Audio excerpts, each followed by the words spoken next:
Hello বন্ধুরা, নিরামিষ দিনে পটল দিয়ে কি বানাবো ভাবতে ভাবতে আজকে করছি পটল পোস্ত। পটলের দু সাইডে কেটে নিয়ে একটু চেঁচে নিতে হবে, আপনারা চাইলে খোলাটা ছাড়িয়ে নিতেও পারেন। এবার দেখুন আমার সব ছাড়ানো হয়ে গেছে খোলা। এবার একটু তেল বুলিয়ে দিলাম, দিয়ে তাতে একটু নুন বুলিয়ে দিলাম।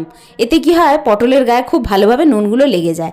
একটা বাটিতে কালো সর্ষে 3 চামচ, সাদা সর্ষে 2 চামচ আর নেব পোস্ত 3 চামচ। এগুলোকে একটু কিছুক্ষণ ভিজিয়ে রাখবো। ভিজিয়ে রাখলে কি হয়, মশলাটা নরম হয়ে যায় আর খুব সুন্দর বাটা হয়ে যায়। সেই জন্য কিছুক্ষণের জন্য এটা ভিজিয়ে রাখবো। আর তারপর একটা মিক্সিং জার নেব, তাতে 1 টুকরো আদা আর 3-4টে কাঁচা লঙ্কা দিয়ে এই যে ভিজিয়ে রেখেছিলাম পোস্ত সর্ষেটা একটু নুন দিয়ে বেটে নেব। নুন দিয়ে দিলে কি হয়, তেতো হবে না।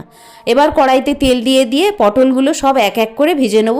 খুব বেশি ভাজতে হবে না, মোটামুটি ভাজলেই হবে। চাপা দিয়ে আমি ভাজবো, তাতে কি হয় খুব সুন্দর ভাজাটা হয়। আর দেখুন আমার সব ভাজা হয়ে গেছে, তুলে রাখলাম। এবার কড়াইতে আবার একটু তেল দিয়ে দিলাম, দিয়ে কালো জিরে আর শুকনো লঙ্কা ফোড়ন দিয়ে দিলাম, দিয়ে ভালো করে একটু ভেজে নিয়ে আর দেব যে বাটা মশলাটা ছিল আমার মিক্সিতে সেইটা দিয়ে দেবো।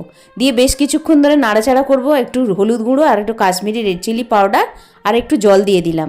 জল না দিলে কি হবে, হলুদটা পুড়ে যাবে, সেই জন্য একটু জল দিয়ে ভালো করে কষে নেব। বেশ কিছুক্ষণ ধরে কষবো। কষে নিয়ে আবার মিক্সি ধোয়া জলটাও দিয়ে দেবো। দিয়ে পটল যে ভেজে রেখেছিলাম সেগুলো সমস্ত দিয়ে দিলাম। দিয়ে ভালো করে নেড়েছে একটু নুন দিয়ে দেবো, কারণ কি গ্রেভিটাও তো নুনের দরকার, সেই জন্য একটু নুন দিয়ে দিলাম। এবার চাপা দিয়ে ফুটতে দেবো। তারপর চাপা খুলে একটু জল দিলাম আর একটু চিনি দিয়ে দেবো। দিয়ে ব্যাস হয়ে গেল আমার পটল পোস্ত। কেমন হয়েছে আপনারাও রান্না করে বলবেন। আর আমরা তো আজকে খুব মজা করেই খাবো।